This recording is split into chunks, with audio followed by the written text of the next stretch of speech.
Saludos, bendiciones. Es un placer estar con ustedes una vez más. Bienvenidos. Esta es la tercera clase que vamos a tener el día de hoy respecto a la introducción al hebreo bíblico y el alefato.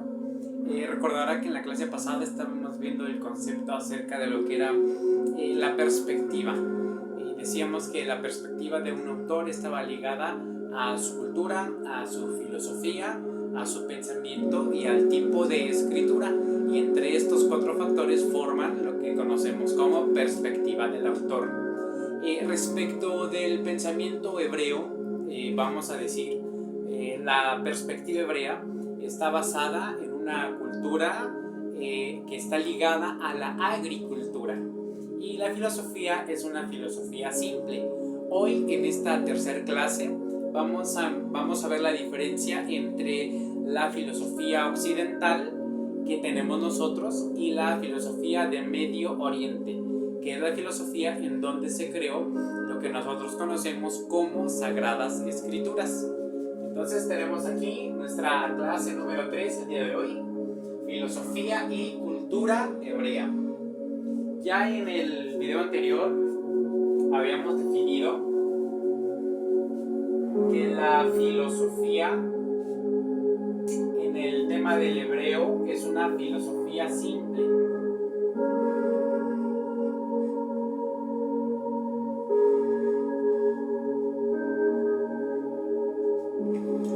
¿A qué nos referimos cuando decimos que la filosofía hebrea es una filosofía simple? Bueno, es que en este tipo de cultura las personas no se preocupan por entender conceptos demasiado abstractos, sino que para ellos todos los conceptos o todas las ideas que manejan son ideas que se pueden percibir por los 5 sentidos o que pueden ser fácilmente perceptibles por medio de la naturaleza, y son conceptos muy muy simples, a diferencia de la filosofía compleja, que es la que va a definir el pensamiento occidental o el pensamiento griego.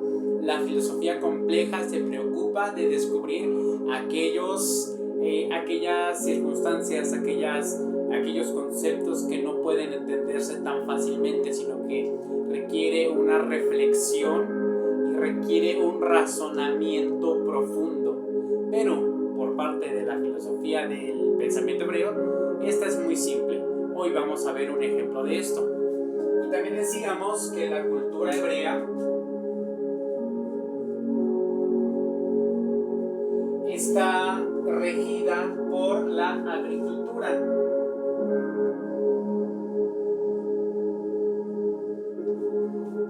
La agricultura se puede entender como la cultura ligada a la naturaleza.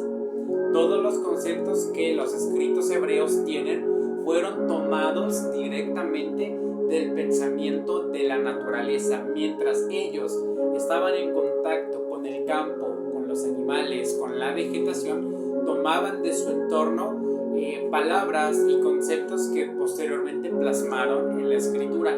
Y hoy vamos a ver varios ejemplos de esto. Resumimos, la filosofía hebrea es una filosofía simple y está ligada en su cultura a la agricultura o al entorno natural. Vamos a dar un ejemplo para que esto quede un poco más claro.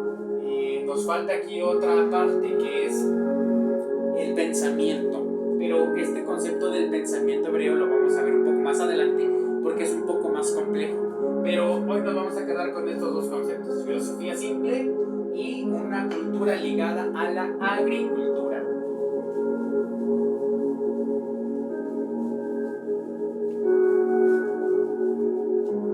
Bueno, como un ejemplo que podemos manejar hoy para conocer ese tipo de conceptos o a qué nos estamos refiriendo, vamos necesariamente a ir a la escritura hebrea para a partir de ahí lograr tener un conocimiento de estos conceptos.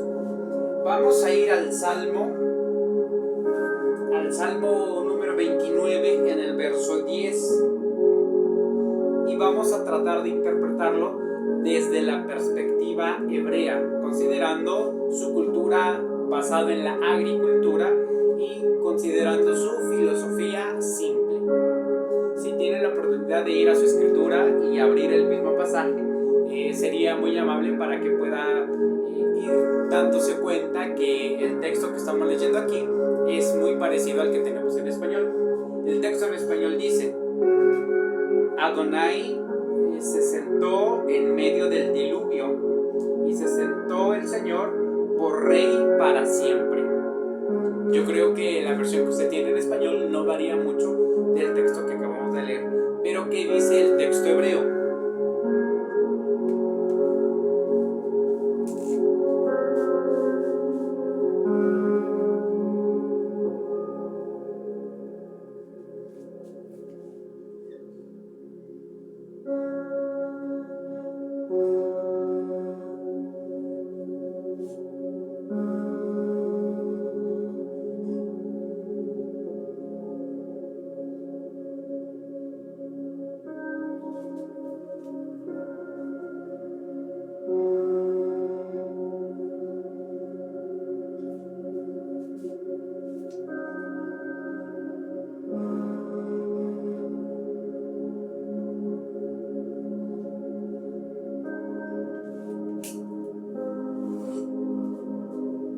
La primera línea que acabamos de escribir se traduce en español a Adonai, el Señor, Adonai,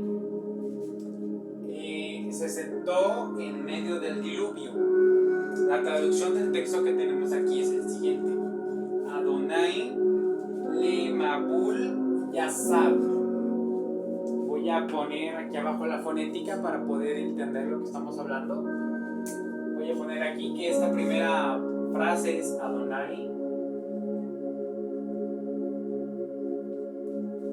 Esto se entiende en español. Bueno, la fonética en español sería Le Mabul.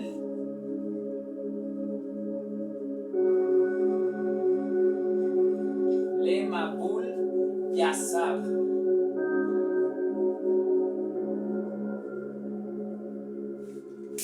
De momento no se preocupe en tratar de memorizar los caracteres en hebreo. En esta misma clase vamos a aprender cada una de las letras, su valor fonético, qué sonido tiene, qué significa y cómo se escribe. Pero de momento quiero solamente compartirle estos conceptos que vamos a aprender hoy: la cultura hebrea y su filosofía. La primera frase es Adonai le mabul yasab. La primera palabra en el texto español se traduce en el sentido más literal como el Señor.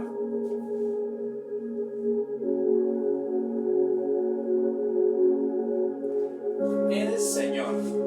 La segunda frase dice Mabul es el diluvio o una inundación grande, una inundación poderosa o repentina. De hecho, la palabra Mabul aparece en el libro de Génesis capítulo 6 hasta el capítulo 8 todas las veces que se menciona el diluvio grande o el gran diluvio universal de donde sobrevivió Noé.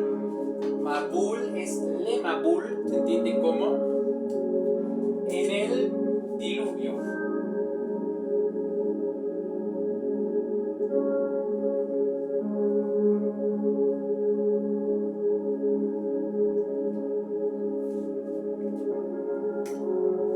En el diluvio. La palabra Yasab se puede traducir como sentarse. Yasab es sentarse, pero en el sentido estricto también de la expresión significa estar en casa y se puede traducir como morar.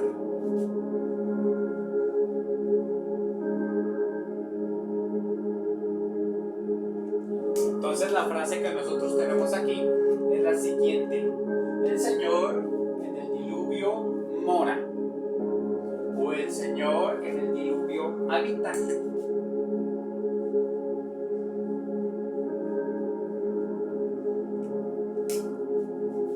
Ahora, a pesar de que esta expresión dentro de nuestra filosofía actual, dentro de nuestro tipo de pensamiento y dentro de nuestra cultura occidental, nos traería la noción a la mente de algo que trae destrucción, algo que trae muchos problemas. Hoy aquí en la Ciudad de México, a donde me toca vivir a mí, si de repente llueve, la ciudad se torna prácticamente un caos, porque hay mucho tránsito lento de automóviles, las calles se cierran, las calles se inundan, las personas que están fuera o que tienen trabajo al exterior se mojan, los productos que venden se destruyen. Entonces el concepto de lema pool se entiende desde nuestra filosofía como algo caótico.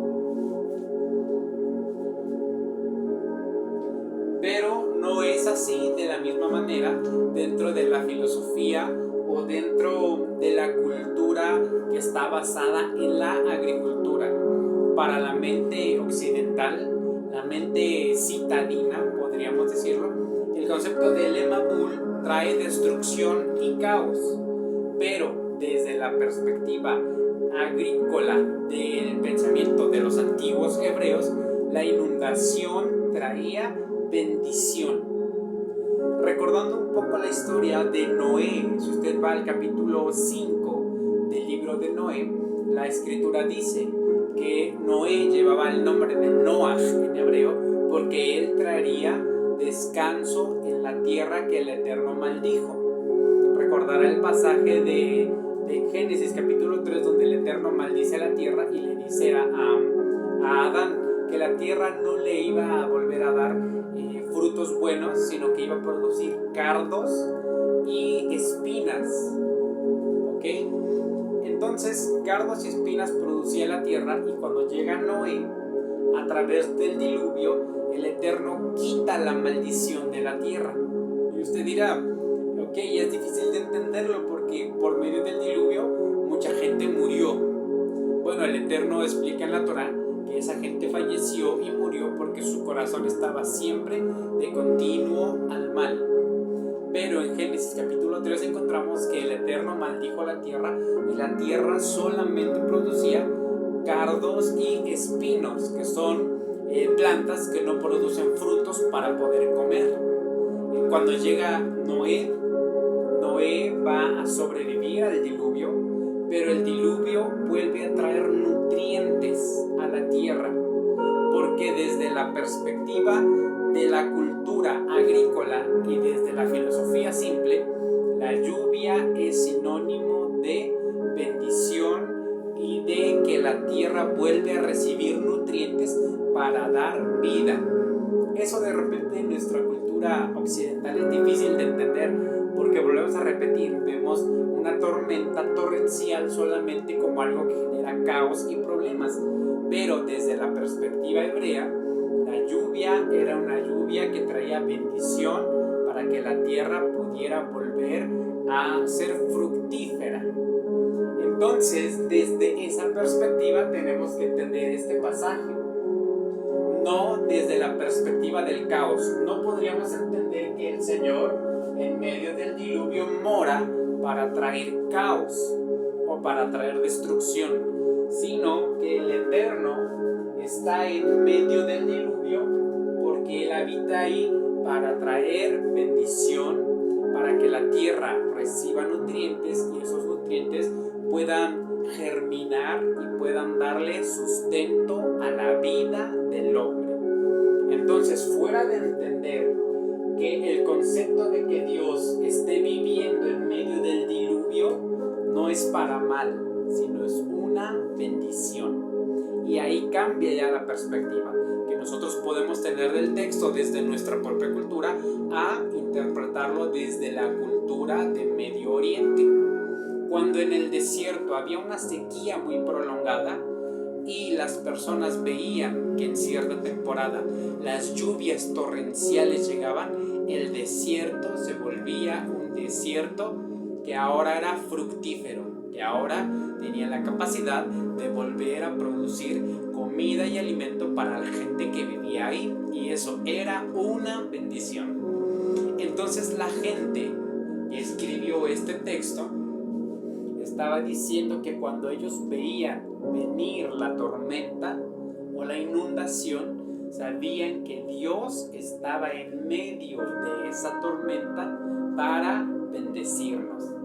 Voy a invitarlo, si alguna vez usted tiene la oportunidad de asomarse por su ventana y ver la tormenta caer en medio de su ciudad o el lugar a donde usted viva, no lo vea en el sentido de que sea una tormenta que trae caos y destrucción, sino que lo vea desde la perspectiva hebrea, que Dios está en medio para traer nutrientes a la tierra, para llenarnos de bendición. Vamos a traducir la segunda parte del texto, pero vamos a repetir la primera parte que acabamos de estudiar. Adonai lemavul yasav. La segunda parte del texto dice: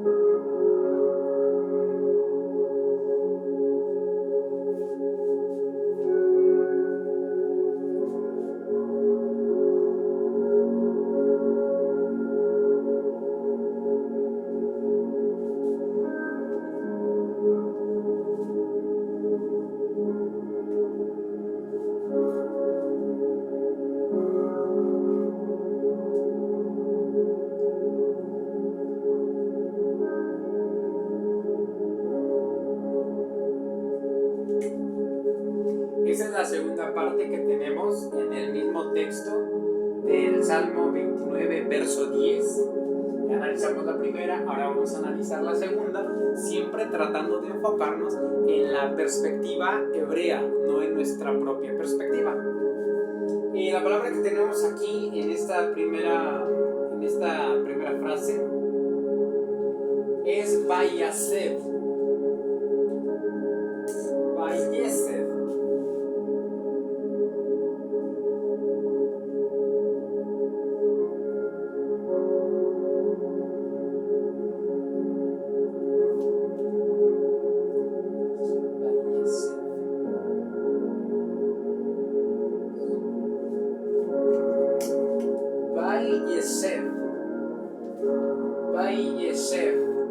Si se da cuenta, esta palabra, esta frase es la misma que tenemos aquí, solamente que le añadimos una letra más al principio, que es la letra Bad, que funciona como una Y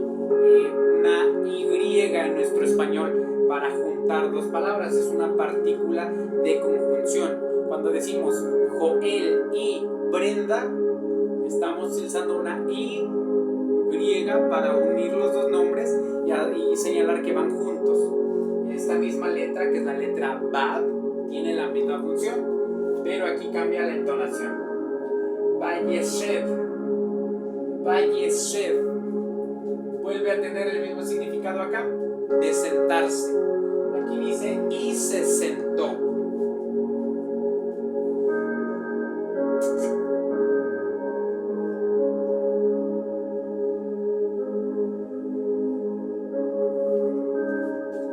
Y se sentó. El nombre santo es Adonai, el Señor.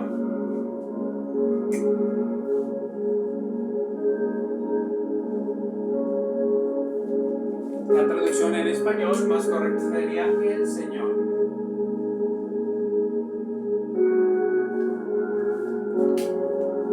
La frase que tenemos aquí es una frase muy conocida. Es la frase Melech. Melech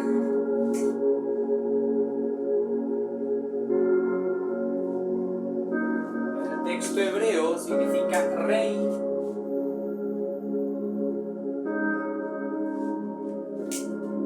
Rey. Vayeshev Adonai Melech. ¿Puede repetirlo conmigo? Vayeshev Adonai Melech. La traducción es: y se sentó el Señor Rey. La última última frase que tenemos aquí es una frase que es muy conocida también en el idioma hebreo y aún más en las escrituras. Le olam.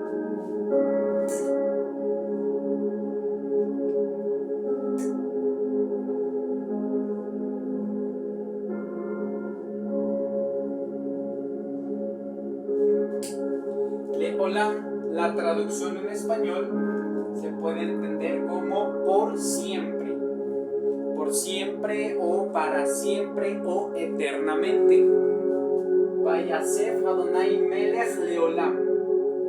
Se sentó el Señor Rey por siempre. Pero vamos hoy a analizar esta última palabra, Leolam, desde la misma perspectiva del hebreo, desde la cultura hebrea y desde la filosofía hebrea. Vayasef es sentarse, el nombre es Adonai. Melech es una palabra que al español se puede traducir como rey, y nosotros desde nuestra perspectiva occidental nos imaginamos quién es un rey. La figura o el concepto en nuestra mente acerca de quién es un rey se puede entender nosotros como una persona que se sienta en un trono, que tiene una corona grande y que tiene un cetro en su mano y que todo el tiempo está sentado sobre ese trono. Pero no es así desde la perspectiva hebrea. No es lo mismo que pensamos nosotros. Desde la perspectiva hebrea, la palabra melech viene de la raíz hebrea lach. Lach significa el que camina.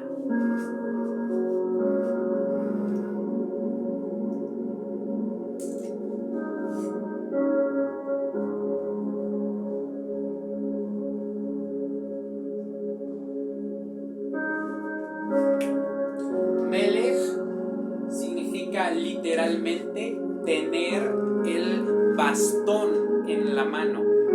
Cuando una persona en la antigüedad tenía que trasladarse de un lugar a otro, los antiguos hebreos lo hacían por caravanas. Montaban sus tiendas en un espacio, y cuando tenían que moverse hacia otro lugar, todos tomaban sus tiendas, las desarmaban, las amarraban y estaban listos para el viaje. Entonces, cuando se levantaban de su lugar a donde estaban sentados, en su mano tomaban un bastón que les servía para poder avanzar y apoyarse, o para defenderse de los peligros que el desierto y que el propio viaje tenía. Entonces, Melech viene de la raíz lach. Lach significa el que camina, porque viene desde esa noción cuando un hebreo andaba caminando por el desierto. Entonces, aquí ya tenemos algo diferente, porque mientras que en Occidente, en nuestra propia ideología, vemos a un rey solamente como alguien sentado en un trono inmóvil, desde la perspectiva hebrea, el rey es el que camina, es el que traía el bastón en la mano y andaba buscando o visitando cada una de las tiendas, cada una de las habitaciones de su pueblo, para preguntar qué necesitaban o que si tenían algún problema para tratar de resolverlo. Entonces, el rey, desde la perspectiva hebrea, no es el que está sentado en un trono, sino el que se preocupa de visitar a su pueblo. Y cuando lo visita, siempre lleva el bastón en la mano para apoyarse. Ese bastón es símbolo de su autoridad. Entonces ya vemos que el significado cambió. Vayasef Adonai Melech. Dice, y el Eterno, se sentó el Eterno que caminaba. Y la última frase, Le Olam. La frase Olam es muy traducida en la escritura en español como por siempre. Todas las veces que usted encuentre en su español la frase por siempre y para siempre o eternalmente o eternamente, siempre es en hebreo la palabra olam. Olam no tiene el significado de eterno, no transmite esa noción, porque la palabra de eternidad no está basada en el pensamiento hebreo, sino está basada en el pensamiento griego, porque esto viene de la filosofía compleja.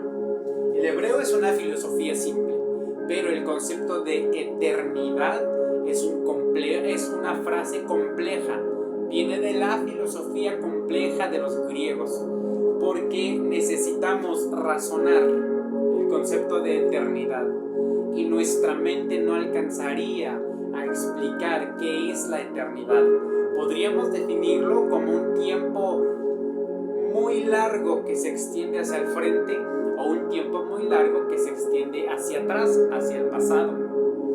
Pero esto viene solamente de la perspectiva griega. En el término hebreo, la frase olam no se refiere a la eternidad, sino se refiere al horizonte. Olam significa literalmente ver al horizonte.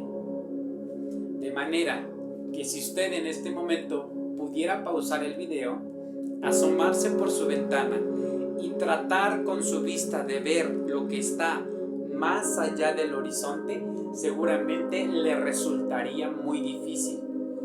¿Por qué?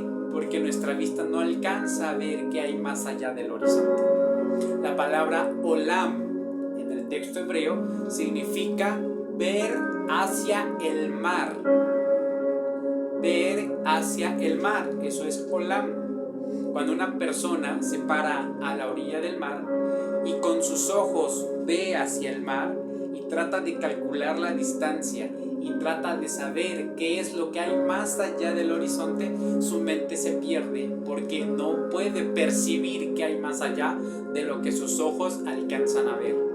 Entonces, olam significa horizonte, ver hacia el mar o ver hacia el horizonte.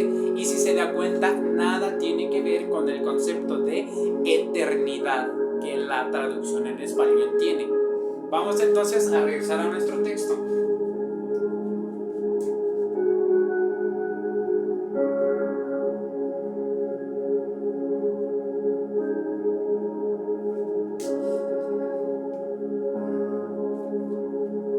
Vamos a cambiar este concepto de sentarse por el concepto de habitar.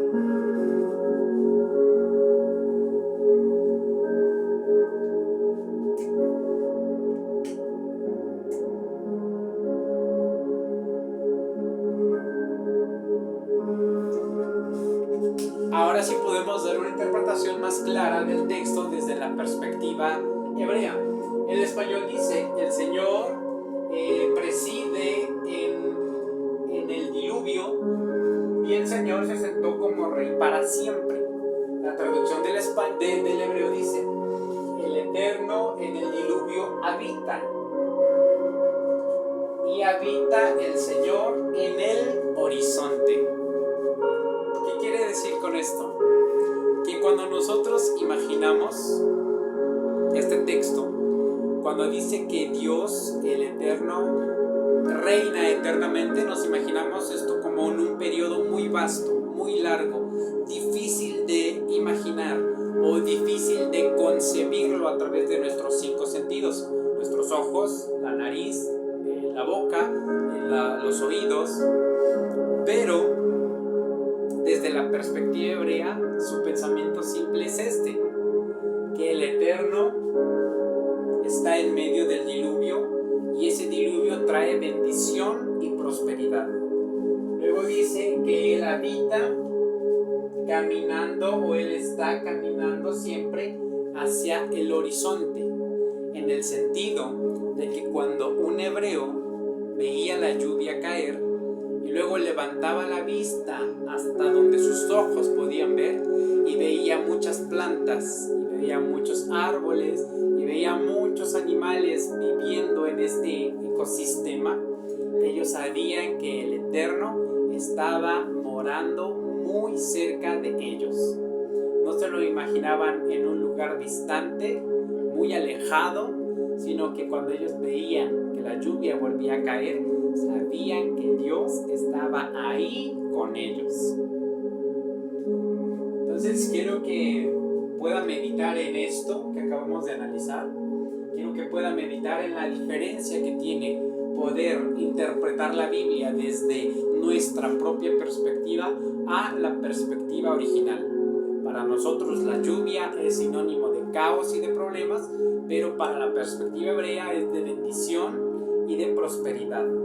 Para nosotros Dios es un rey muy lejano que solo está sentado en un trono y está lejos. Para la perspectiva hebrea, el Eterno se puede ver y se puede percibir cuando nosotros levantamos la vista hacia el horizonte y vemos toda la gloria y la majestad que Dios expresa en medio de la naturaleza. Entonces, quiero que pueda balancear ese tipo de conceptos, que es la filosofía simple y que es el pensamiento de la cultura basado en la agricultura. Porque de estos dos conceptos se define el pensamiento hebreo. Vamos a dar un punto más. Quiero que se quede conmigo, que ponga mucha atención, que ponga ahí atención para poner sus apuntes, porque vamos a analizar otro ejemplo de cómo la perspectiva del texto original va a cambiar nuestra manera propia de entender el texto. Vamos a ver otro ejemplo.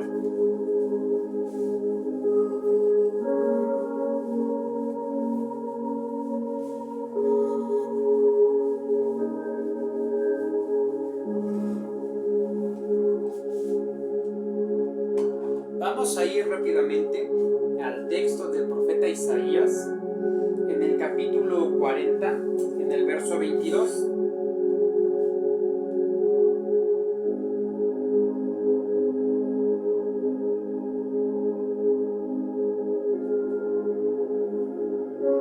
Voy a darle lectura y espero que usted tenga la oportunidad también de tener su escritura ahí a su lado para que podamos leer juntos.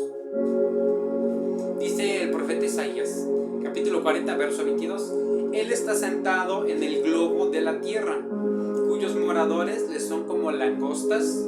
Él extiende los cielos como una cortina, los despliega como una tienda para morar. Y nos vamos a quedar con la última frase.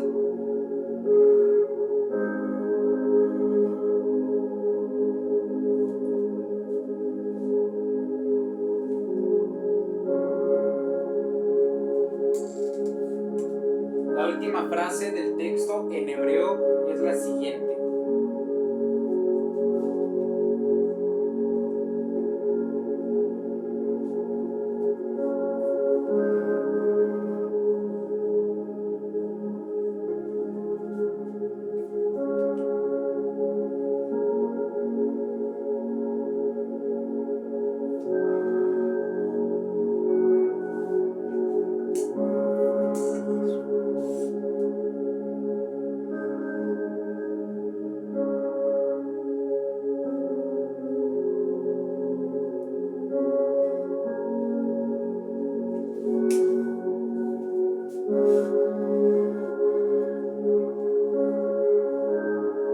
La primera frase que tenemos aquí es la frase que encontramos en el texto hebreo.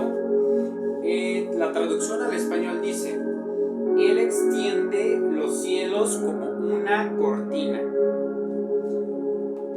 Analizando un poco lo que el texto nos está diciendo, desde nuestra perspectiva occidental, desde nuestra cultura influenciada por el pensamiento griego, podíamos establecer la siguiente imagen.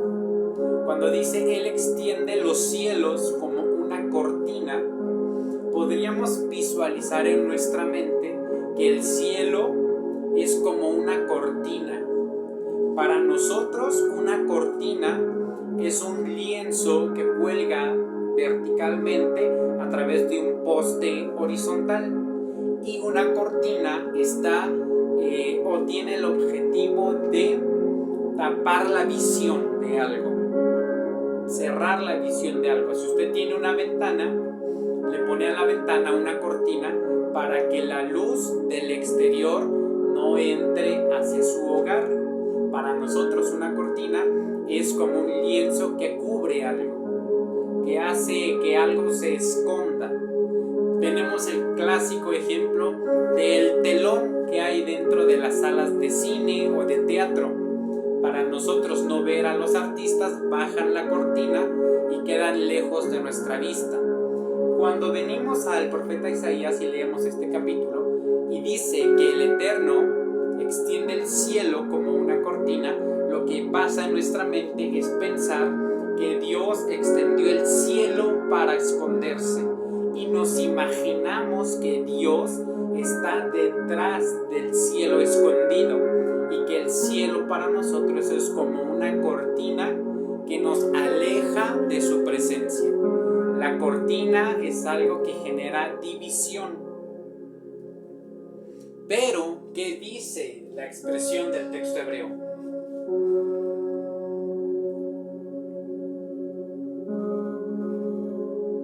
La expresión del texto hebreo es Hanoté.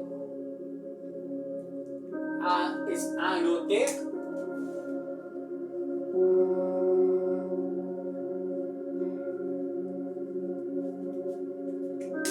Anoté significa literalmente, en hebreo la palabra not significa calabaza.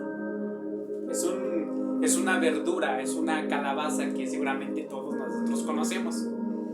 La explicación de esta palabra se entiende de que los nómadas, los hebreos que vivían como nómadas en el desierto, que se movían de un lado a otro, tomaban las calabazas, nataj, las calabazas, las tomaban y las semillas de las calabazas las sacaban del interior de esta verdura y las esparcían con su mano, las aventaban, las regaban por donde quiera que ellos andaban, para que a la vuelta del año esas semillas ya habrían germinado y ya podían recoger las calabazas que ellos habían dejado sembrado. Aunque no era una siembra como tal, solamente tomaban las semillas y las esparcían, las extendían por todos los campos a donde ellos pasaban, para que cuando retornaran por ese mismo camino, ellos viajaban en círculos, como de un lugar a otro, pero lo hacían en círculos. Y cuando tenían que tornar al mismo lugar de donde salieron, a la vuelta del año ya esas semillas que ellos habían esparcido de calabazas ya habían germinado y podían recoger los productos. Entonces, anoté significa como verbo extender o esparcir. Anoté es esparcir.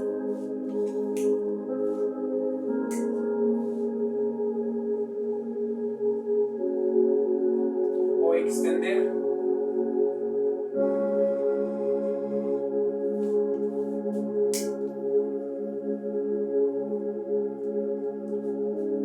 Hadok.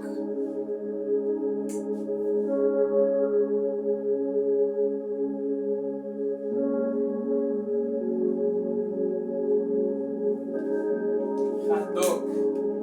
Anoté, Hadok. Esta frase está compuesta de dos partículas. Esta primera letra, que es Ha, esta significa en hebreo como o parecido a. Como dok. Dok en el texto hebreo significa cubierta.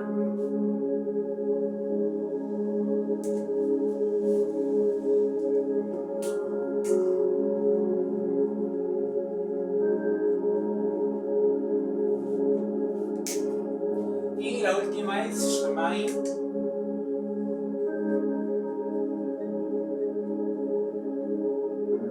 Y eso es cielos.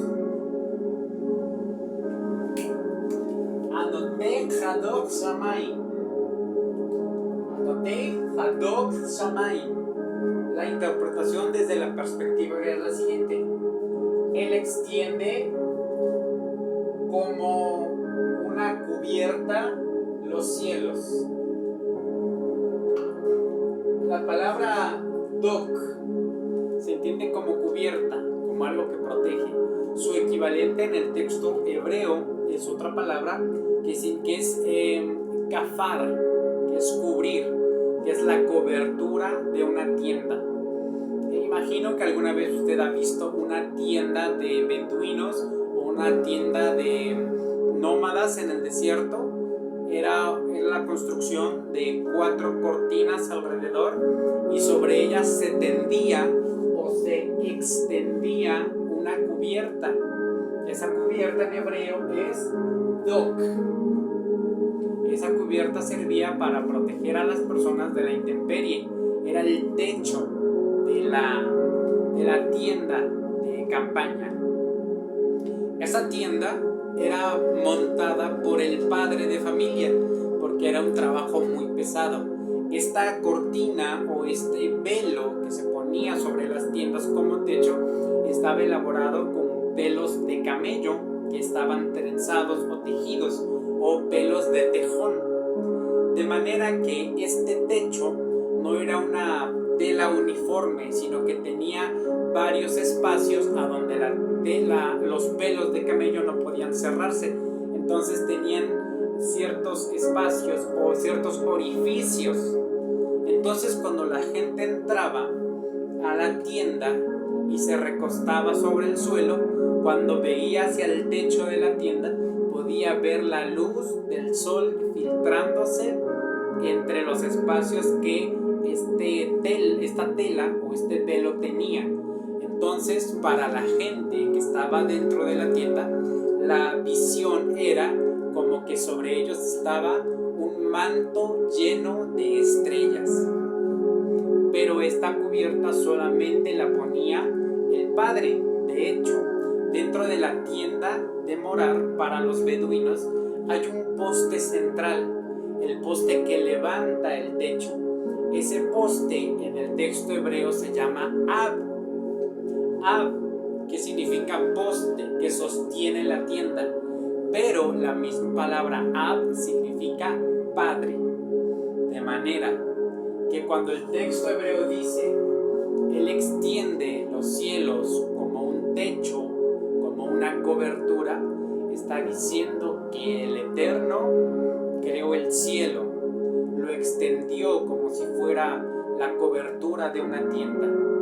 En la antigüedad, cuando el Padre llegaba a un lugar y veía que era un lugar propicio para morar, sacaba los enseres de su tienda, ponía las cortinas alrededor, al final ponía la cobertura, la sostenía por un poste y después hacía que su familia entrara dentro de la tienda y al final él también entraba a la tienda para morar con ellos.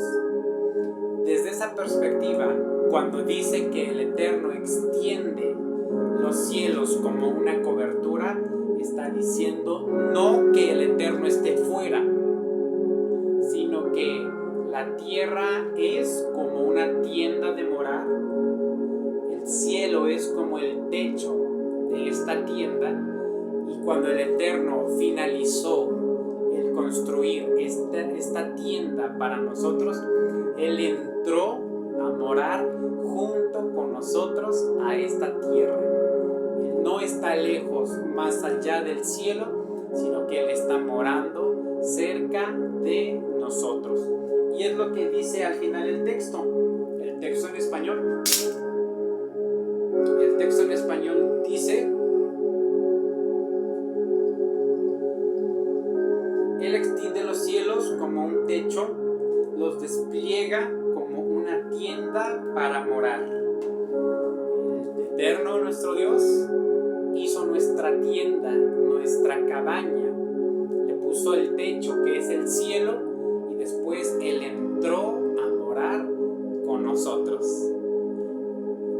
Vamos a finalizar la clase hasta aquí. Espero que este pequeño taller sirva para que usted cambie su perspectiva. La noción de entender el pensamiento y la cultura y la filosofía hebrea tienen que llevarnos a transformar nuestra propia mente, a dejar de ver los conceptos de la Biblia desde nuestra propia perspectiva para verlos desde la perspectiva original. Voy a invitarlo a que la siguiente vez que usted pueda mirar el horizonte o escuchar la lluvia caer, usted piense que es el Eterno trayendo bendición y prosperidad sobre la tierra.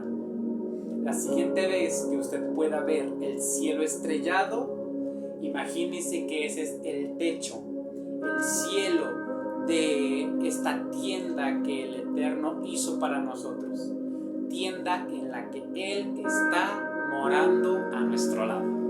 Que el Señor les bendiga, muchas bendiciones.